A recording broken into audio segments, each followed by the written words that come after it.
I'm Jen from That Mama Book Nook, and welcome back to my channel.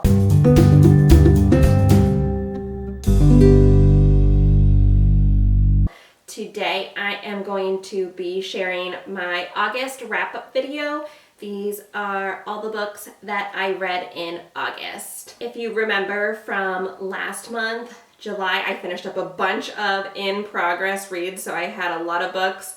In August, I completed 8 books. I still do have a lot of in-progress books, but I'm just going to be talking about these 8, so much more manageable, hopefully a more normal length video than my July wrap-up. In August, I had 3 5-star reads out of those 8 books, which is amazing. I also had 2 4.5 stars and a 4-star, so that's great. And even the 2 that were a little lower, I had a 3.5 and a 3-star, still weren't bad reads. So it was a really great reading month for me, and I'm excited to share my thoughts about everything. The first book that I'm going to be talking about for my August reads is The Lost Story by Meg Shaffer. I buddy read this with my summer booksta buddy that I was paired up with on Instagram. Shout out to Heather from the Maritime Reader. It was really fun. She's a much faster reader than I am, but we still got to message back and forth a little bit about it, and it was still a really good excuse to get to read this one that I grabbed from my book of the month. This was actually my first Meg Shaffer. I really do want to go back and read The Wishing Game, which I believe was her debut, but this was, my first introduction to her. So The Lost Story is about 2 boys, teenage boys, who go into the woods and are missing. And there is basically no trace of them. Then 6 months later, they come out of the woods, and with very little reason about where they've been, what they've been up to, what happened, no one really knows. And it's just kind of this mystery for many, many years. 15 years later, they're adults now. The boys' names are Rafe and Jeremy. Rafe is kind of a loner. He is an artist, and he lives in the woods, not the same woods, but kind of lives in a cabin by himself. And Jeremy is a missing persons investigator and very, very well known. A young woman named Emily approaches Jeremy to ask him to help her find her missing sister, who's been missing for many years, kind of even not necessarily to find her alive, even just, help me figure out what happened to her. Even if I find a body, I just want some closure. Turns out Jeremy does actually know her missing sister because she was in the woods with them when they disappeared 15 years ago. The woods are not just typical woods. There is a portal to a magical realm in them. This book was inspired by the Chronicles of Narnia, so Lion, the Witch, and the Wardrobe, and the magical portal. So you definitely get some of those nostalgic, magical vibes from this. So Jeremy at first is reluctant, but then is like, okay, but I'm only going to do it if Rafe comes with me. Rafe and Jeremy have really not been in contact, and Jeremy is the only one that remembers what happened to them and remembers what this portal. Rafe has no memory of it. Emily and Jeremy are now teamed up and go off to find Rafe and convince him to go find the sister, and eventually they do, and off to the magical portal they go. I gave this book 4 stars. I really enjoyed it. This book definitely, as I said it in the synopsis, the nostalgia vibes are there. I actually only read The Lion, the Witch, and the Wardrobe, I think it was last year, as part of my Goodreads Best Books Ever challenge that you've heard me talk about on some of my TBR videos. I didn't have to go way back in my memory, but the childhood nostalgia magical portal elements were still very much present, and it was really fun just to go back to that kind of world with a little bit of a twist. This book, while definitely a cozy, heartwarming read, does deal with some heavier topics.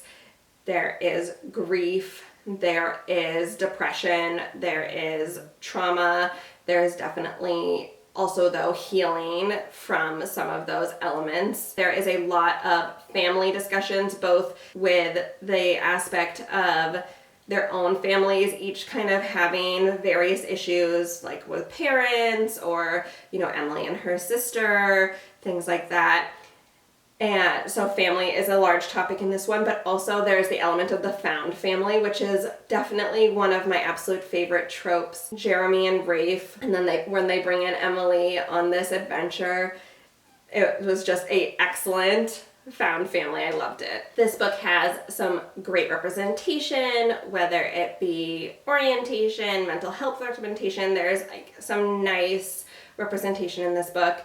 And there is even a really excellent love story that is not the main plot, but was just really nicely done in this book as well. I really liked all the characters. They were a little bit quirky, so in the first good half of the book, they are introducing you to the characters. The plot is a little bit slower moving. It didn't bother me. It's not like a extensively long book. You really do get to know these characters and the way their minds think, and the banter between the three main characters was great. So I really enjoyed reading about them. There was this one element of a storyteller in between many of the chapters, because this book is supposed to be kind of written as a fairy tale in a way, more of your traditional fairy tale. That narrator took me out of the plot every once in a while. Every time I would read, I'd be like, oh yeah, okay, here we go. Telling what's about to happen or what did happen, or giving a little bit of information. I had a hard time deciding if I liked it or I didn't like it, because I said sometimes it took me out of the story and it was easier to put the book down. But I did think that it was a creative idea to up the nostalgia level, up the idea that it was a true fairy tale. So just kind of an interesting little tidbit. But yeah, overall, just a really heartwarming read with some dark elements. Definitely still an adult book. Check your triggers as always, but I would definitely recommend. The next book that I read in July was Not in Love by Ellie Hazelwood.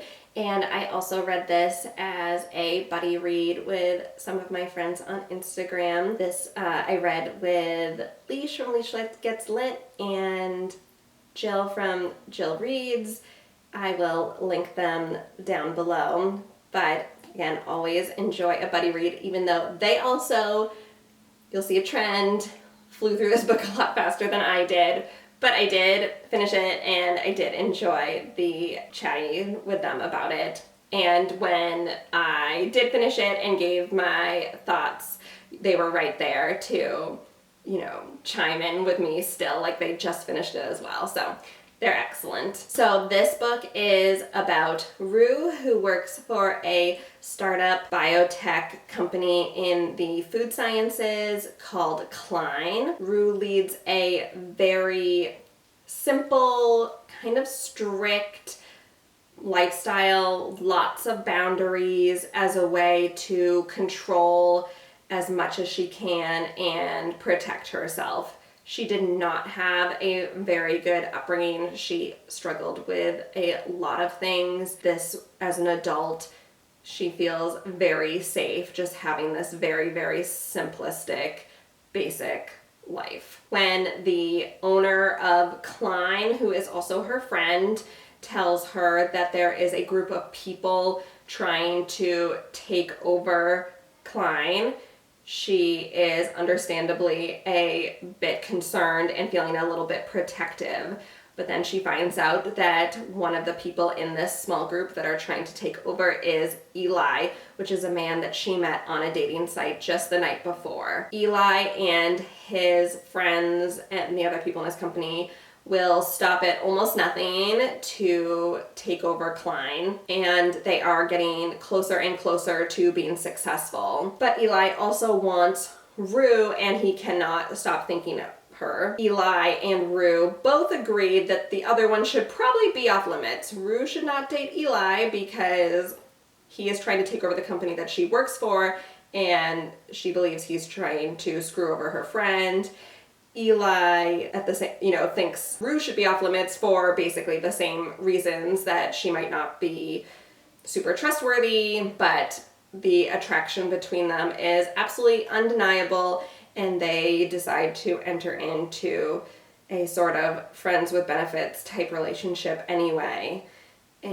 Or really like first acquaintances with benefits, just to kind of scratch that itch. But it goes from there. So only a few chapters into this book, I decided to read this book with a neurodivergent lens on Rue. This is never explicitly stated in the book, which I have mixed feelings about. Part of me thinks that also it would have been great representation to say Rue is an autistic person, but at the same time, I do think it is probably realistic that given Rue's upbringing, that she nor her mother, her dad wasn't in the picture, would have ever brought her to a clinician with any sort of concerns. There wasn't that level of awareness by really either party. They were, or to some extent, just trying to survive. So it would have been unlikely. I felt better, again, whether I'm right or wrong, reading it with that type of lens. It made me feel like I understood her more and I could see where she was coming from. And then the way that Eli was so great with her, just so patient, so understanding of her boundaries, of the way she spoke, the way she thought. Just never expected more from her. He always met her where she was, I loved reading that in this book. There was a lot of spice in this one. In the author's note at the beginning, Ali Hazelwood does say that this was a much spicier book than what she usually writes. She even went so far as to call it an erotic novel. I don't know that I would have classified it as erotic. There was a lot of spice, but I still felt like there was plenty of plot as well. I have heard that some people say that there was not, and so some people may disagree with me, but I felt like the plot was there. This was my first book of Ali Hazelwood's that I've read. I seem to be having this like weird thing this year because I'm reading like all these big authors, and the books that I'm reading are not necessarily the ones that most people would recommend starting with, but what are you gonna do? But so I don't have anything to compare to her previous books as far as like spice level or even content goes, but I hope to read more of hers in the future. A couple areas that I was a little bit about. I usually don't care what point of view we're getting, if it's first person or if it's third person. That doesn't bother me. I know some people have really strong feelings about that, but this book switched POVs depending on who it was in. So Rue's was in first person and Eli's was in third person, and that was really hard to read. Every time it switched, usually from Rue to Eli, I had a really hard time being like, wait, who is talking right now? Oh yeah, it's not Rue talking about Eli, it's Eli talking, but we're getting his third person POV. It was a little bit weird. And then this book, it wasn't insta love, and really not even insta attraction, although I guess there was some of that, but usually that doesn't bother me. But the insta, I guess I would say, infatuation was a little bit over the top for me. I'm not an insta love person. I don't really enjoy that in general. This was not insta love, but again, it was just like a little bit too obsessive. It was a little bit too, oh my gosh, you are the only person, like you have this magical ability on me almost, and I just felt like it was, again, a little bit too dramatic there. And that carried into the spice too, so that was like a little bit funny. I rolled my eyes a couple times. And then the last thing, I'm not going to spoil anything, so I won't go too in depth for it, but the STEM line about specifically women in STEM did have like a little bit of a negative connotation, not women being in STEM, but the things that they need to do to get to the top type thing. I was a biochemistry major in college, in my undergrad. I went into a sciencey field, and I am a big supporter of women in STEM, and I just would love to read more books with a positive plotline for women in STEM. So if you have any recommendations, definitely leave them. I think I have heard that some of her other books are also STEM based, and I have at least one of them on my shelf, so I will definitely check those out. But that's not really a criticism of this book. That's fine that they used it, but just in general, it just was like a thought that came to me. I forget if I said it in the beginning, but I gave this book 3.5 stars, so this is one of my lower books for this month, but as I said, I didn't hate it. So it was just a little bit different. There's a couple things that I was like, but overall it was still a fun read. The next book that I read was The Cliffs by J. Courtney Sullivan. This book I read as part of BookSpark's Summer Reading Challenge. I was a Summer Reading Challenge ambassador this summer, so that was a really fun experience, and I received this as a gifted copy. This was both contemporary and historical fiction, depending on which parts you were reading, and this is my first 5-star read of the month. I loved this one.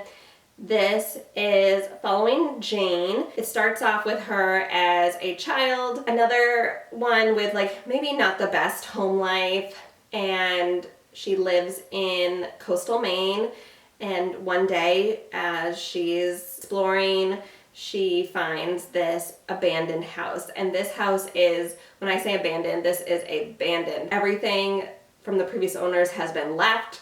Clothing, there are marbles on the ground, everything is just left as it was, and it becomes this sacred place for her. She visits it, she can be there by herself. It is like a hideout, almost magical in some ways. As she grows up, she does, take various people to this home, but eventually she moves away, and the house does eventually get sold to another woman and her family. This woman's name is Genevieve. Genevieve is very upper class. She totally guts the house. She does some very questionable in like an ethics way things to this really historic home. It sort of is what it is at some point. Jane ends up coming back to Maine after a fallout where she's struggling with alcoholism, and she kind of is dealing with some of the consequences of, a very bad night. She is devastated when she learns that this home has been turned into what it was, but the woman who owns it is so excited to find out that Jane is into the history and that she knows the house, because Genevieve is convinced that the house is haunted. So she really is hoping that Jane will agree to investigate and figure out the history of this home in particular. Jane agrees, and they uncover all sorts of things. We as the readers are then taken on this journey, connecting all these women who have previously lived in this home and all the interesting things that we learn about them. This book transported me more than a book has done in a long time. It probably didn't hurt that I read it just after returning from Maine myself, and the descriptions of coastal Maine are beautiful. And then I happened to be reading it while I was visiting Newport and near the cliff walks where they have all the mansions up on the cliffs. So very similar to kind of what this house and descriptions were. So I'm sure that helped, having it be in the right setting, in the right timing, but it's still a kudos to the writing, because the descriptions of the scenery were absolutely beautiful. I loved all the history that we got, especially the indigenous Maine history in this book. I was not expecting that from the synopsis, so that was a really cool piece. Really interesting information that did not read like a textbook or anything like that. It was just woven into the book so nicely. This book also touched on a lot of really interesting topics. It talked about ghosts and past lives. I loved that part. It talked about Shakers and motherhood and alcoholism and grief and generational trauma, all sorts of things, and it really did a nice job with each one without feeling like it was trying to do too much. The book really does tackle a lot, but the author just weaves it in so nicely again. So yeah, 5 out of 5 stars. I definitely recommend. Okay, then the next book that I read in August was The Version You Hide by Eve Blakely. This is the 3rd book in the Cliff Haven series. They are all standalones. That being said, I do think that you at least need to have read the 2nd one before you read the 3rd one. There's some pretty major spoilers from the 2nd one in there, especially if you were going to go back to read the 2nd one. The big twist, essentially, in that one is a lot of this one. So, without spoiling anything, The Version You Hide follows Mackenzie. She has another one who has not had a great upbringing, really had no parental guidance, also had a really tough life with an ex-boyfriend who was abusive. So definitely like some domestic violence triggers in there. Luckily now she is living in Cliff Haven, kind of ready for a fresh start. She has a job working at the local bar.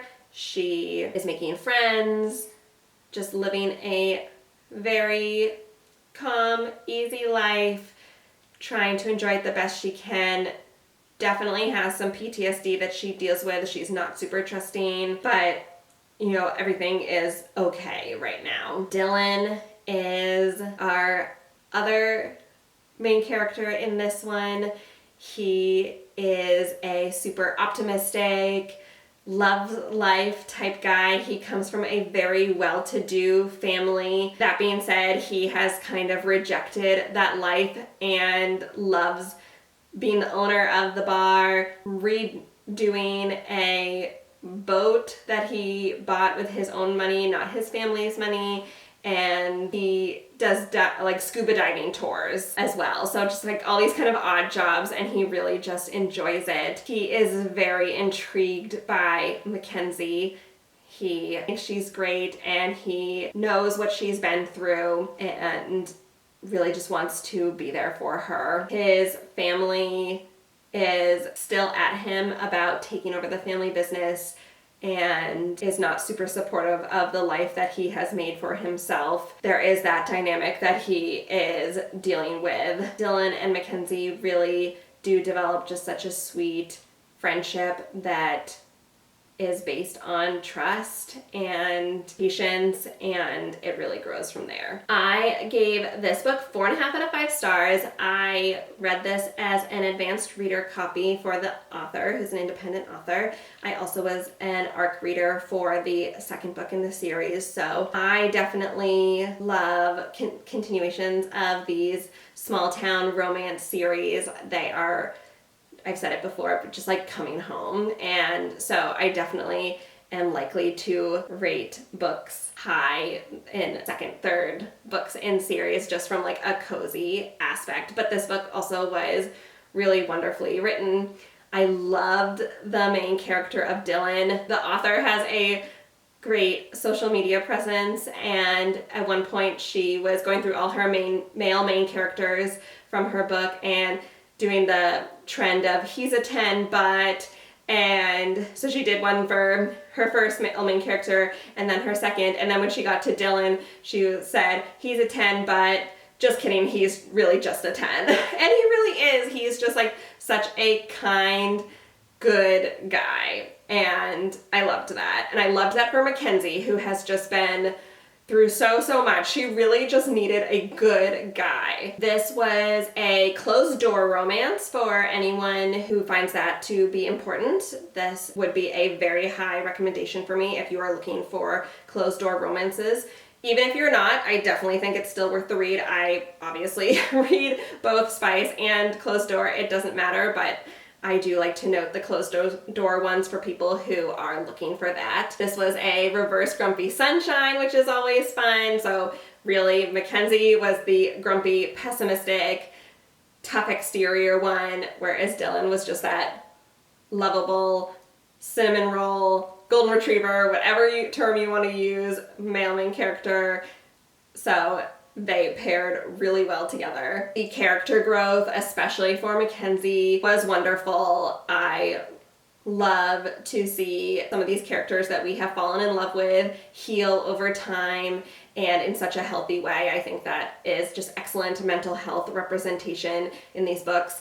And I said that about Eve Blakely's second book as well. The mental health representation is just done with such care and done just really well. So yeah, I definitely recommend this one. I think that there's going to be more in this series, but the author is taking a short break, doing some other fun things in the meantime, but I'm looking forward to reading more of hers in the future for sure. Then the next book that I read in August was Medusa by Natalie Grunder. This book I also read as a part of the BookSparks Summer Reading Challenge. This was a pop-up read, so I chose to read this one and I really loved it. This was my next 5 out of 5 star read. This was a Greek mythology retelling, obviously, of Medusa. I don't know how many of you actually know the backstory of Medusa. I feel like a lot of times when we're introduced to her character in pop culture or media, we often are introduced to her as the monster that she becomes, but before that she was a mortal. So Medusa is actually the only mortal daughter of 2 sea gods. As a child, she lives on like this island with her 2 sisters who are immortal, Steno and Eurydice. Not sure if I pronounced those right, but that's what it looks like. They are visited by their parents on a very irregular basis. For the most part, they are left to themselves. When her parents do visit, it's often because they want something of them. Their mother at one point, though, decides she doesn't like what the father has planned for his daughters, kind of regarding their future and marriage and things like that. So she sends them off to a large city amongst other mortals where she knows that he will not want to go, and hopefully kind of like an out of sight, out of mind type thing. As they're discussing which city to go to, Medusa requests that they go to Athens in Greece because she doesn't tell her sisters this, but she wants to fulfill a request from the goddess of wisdom, Athena. Her sisters agree, not really knowing or caring why, and they all go to Athens. They meet with Athena, and Athena very quickly accepts Medusa as one of her priestesses, and Medusa agrees, and her sisters feel a little bit sad, but they do leave her there to live out this life. Her sisters and her also have like somewhat of a complicated backstory, just with them being immortal, Medusa being mortal. There's always been a little bit of tension there, but underneath the surface you can tell that they do care. Medusa is living her life as a priestess. She feels like she has finally found where she belongs and for the most part is really enjoying it. But she has caught the eye of Poseidon, the god of the sea. He has taken a particular interest in her and gives her lots of attention. And one night he visits Medusa and rapes her. He takes advantage of her, and despite her very clearly screaming no and asking for help from Athena, Athena does not intervene until afterwards. And when Medusa says, "Where were you?" she says that because Poseidon is another god and they're trying to avoid starting a war, basically, she couldn't intervene and she can't punish him. However, that being said, it's not okay that he made a spectacle of her priestesses and of her temple. So she's going to punish Medusa instead and to set an example, basically, even though she admits that it was not Medusa's fault. So Athena curses her and then turns her into the monster that we all know from literature, and that is a woman with hair made of snakes that if anyone looks at her in the eye, will turn them into stone. Now Medusa has to figure out how to live like this. So, as I said, I loved this one. I thought this was a great retelling. I have always been fascinated by Medusa's story because she gets such a bad reputation as this monster when really Athena and Poseidon deserve a lot of the guilt here. Medusa is very much the victim, and I just think it's so interesting that the backstory is just not really talked about that much. So this, I thought, did such a nice job of bringing some humanity to Medusa, giving her her own voice while still staying true to much of the mythology. So very well done. I do, in general, love Greek mythology retelling, so of course I was going to enjoy this one. I enjoyed meeting a lot of the side characters that I didn't know as much about, and hearing more about their backstories and learning a little bit more about them in general. That was a lot of fun. And in general, it was just very well written, and I was so surprised to learn that this is a debut novel. So excellent read, highly recommend. I cannot wait to see what the author does next. Then the next book that I read in August was Beating Heart by Laura Pavlov. This is the 4th book in the Magnolia Falls series. You guys have heard me talk about this series. This is another one that I describe as coming home. I gave this one 4.5 out of 5 stars. This is the second to last book. We are finally getting to our single dad, Nash, in this book. He is dad to a 6-year-old Cutler, also known as Beefcake. If you know, you know. And he has been really busy as a single dad, so not a lot of time for an extensive love life. He is dealing with a lot of medical issues with his son regarding some asthma that's having a hard time being controlled. So then when a new pediatrician comes into town, the old pediatrician is retiring, he is very resistant, especially in this small town where he grew up. The other pediatrician was his pediatrician back in the day. Like, there's a lot of history there. He's very resistant.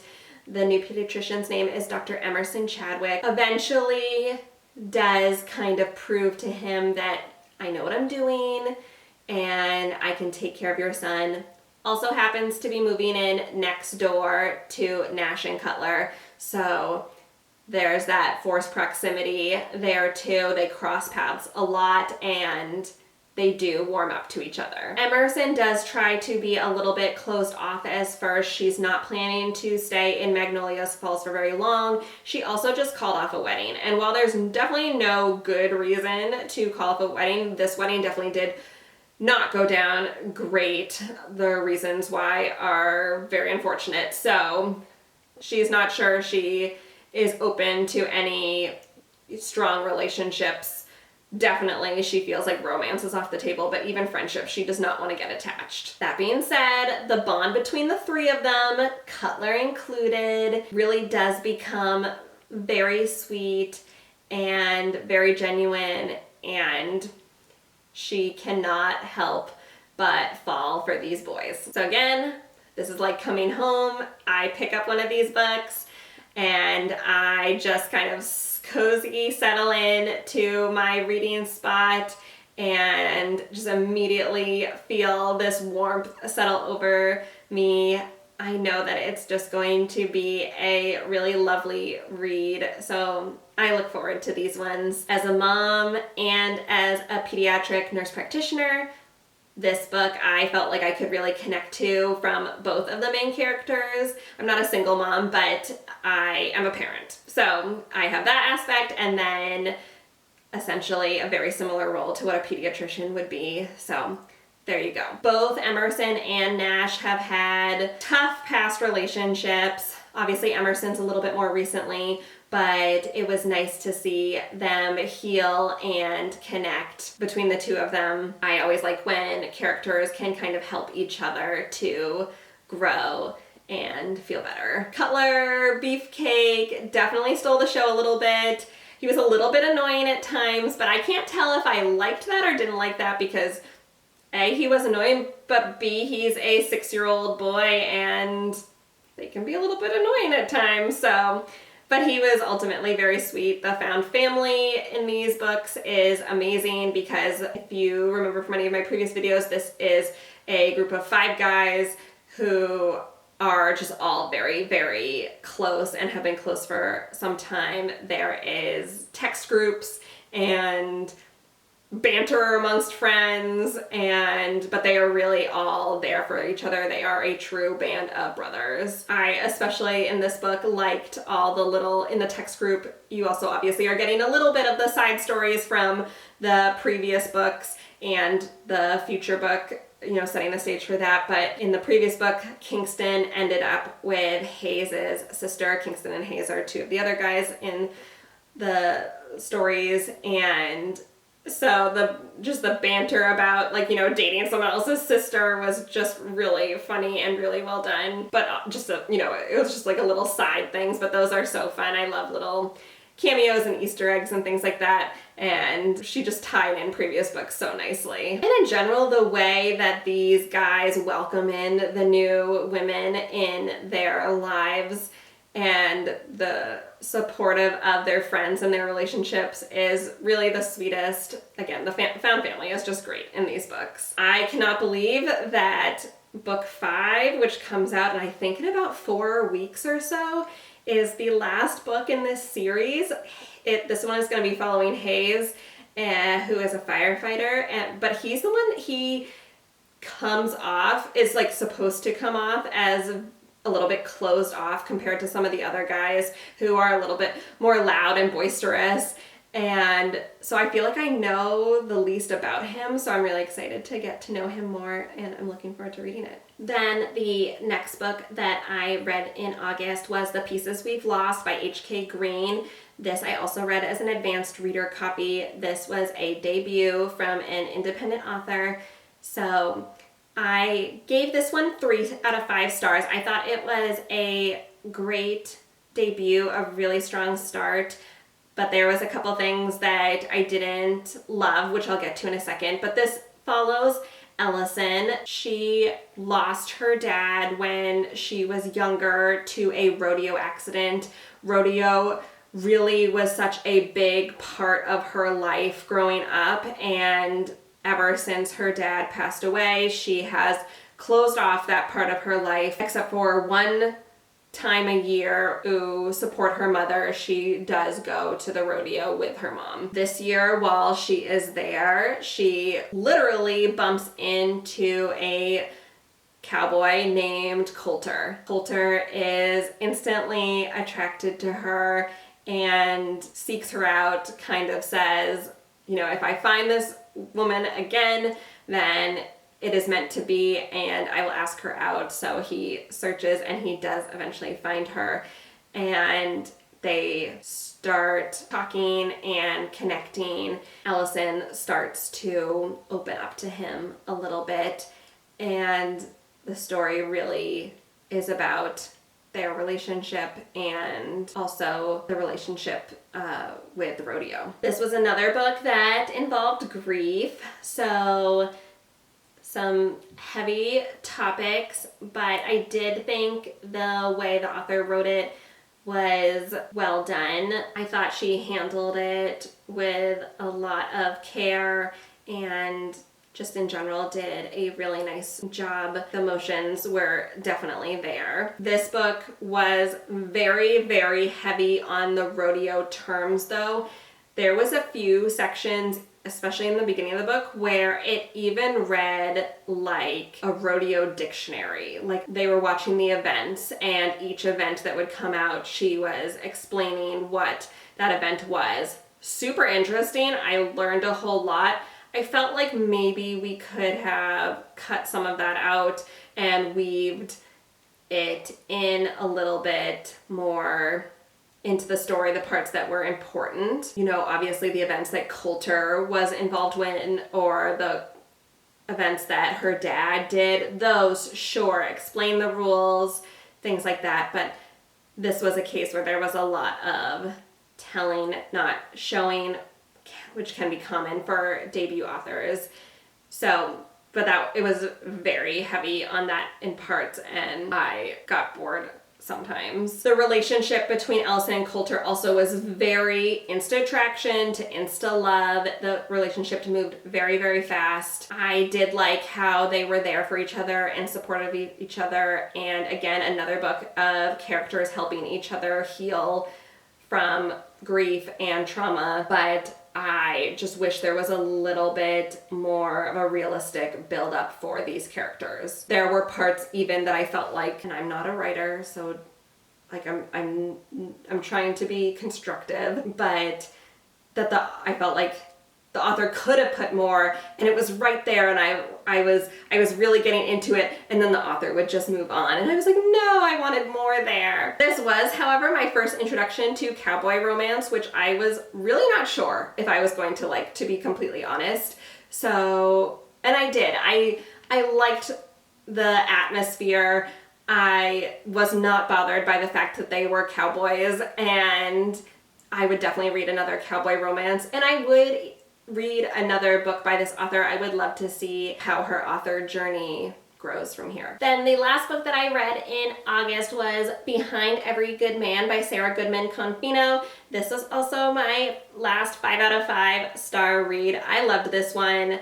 I loved Don't Forget to Write by this author, which I read last summer. So I pre-ordered this book, and this is my first signed copy of a book, which is super exciting. She wrote, Jen, don't underestimate what determined women can do. Love, Sarah Confino. This is like a little bit of extra special read for me. I really enjoyed this one.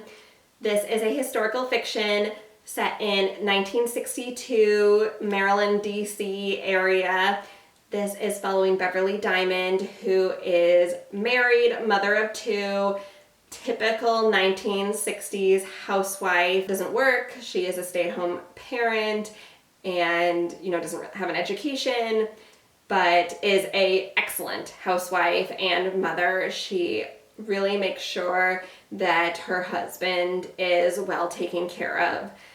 When she goes to the office one day to bring him a special baked treat, she finds him with his pants down and another woman in his office. She immediately kicks him to the curb and needs to figure out how to make some money as a woman with no education and no career in the 1960s. Oh, I should mention, Larry, her husband, soon to be ex-husband, is the campaign manager for the Maryland senatorial candidate.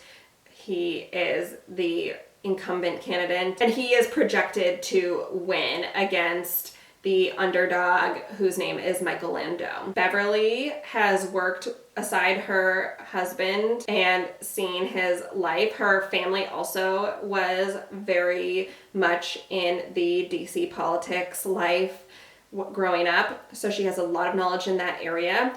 So she decides that she's going to insert herself into the underdog's campaign.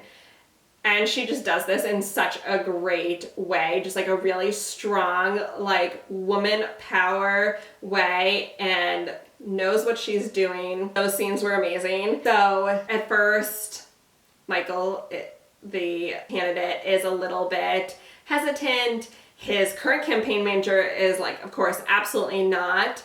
Beverly just keeps going, basically is not taking no for an answer and proving herself left and right that she is capable. She is definitely connecting to Michael in more than one way, but you know, the campaign needs to come first. She's going to focus on that at this point, and she really wants to see Michael win and stick it to Larry at the same time, and be able to support her family now as a single mom and stay in her home, all the things. So yeah, I love this one. Historical fiction, 1960s period. Her other book is also written in the same-ish time period, and she knows this time period so well. It's just written really great. The vibes are excellent. We are getting a lot of women's rights context in this book, which is so interesting. There's also good Jewish representation, which Sarah Goodman-Campino also does a really nice job with. The characters are just excellent. They are funny, they are likable, they are strong characters, just really enjoyable. A couple little Easter eggs from some of her previous works, which I loved. The characters were definitely great. As I already mentioned, the way that Beverly came in and just handled the Floundering campaign with some of my favorite scenes. I literally was laughing out loud. It was just done so well. It just really, I think from the time that she kicked Larry out, I really liked her, but this is definitely where I fell in love with her character. The DC politics also done really well, and even if it's not your thing and you think that wouldn't be interesting to me, I'm not into politics, I would still give this a try because it was just done in a very palatable, easy to read way, and still learned a lot about the time period. Sarah Goodman-Campino is absolutely an auto-buy author for me, and I can't wait to see what she writes next. So yeah, that is it. That is my August wrap-ups. Let me know what your favorite book in August was. I think mine is Behind Every Good Man that I just shared about. I just still think about that book. But if you're not feeling chatty, go ahead and leave me a heart emoji. Any heart will do. I had a lot of romance either in the subplots or the actual plots this month, and I will see you in my next video. Bye.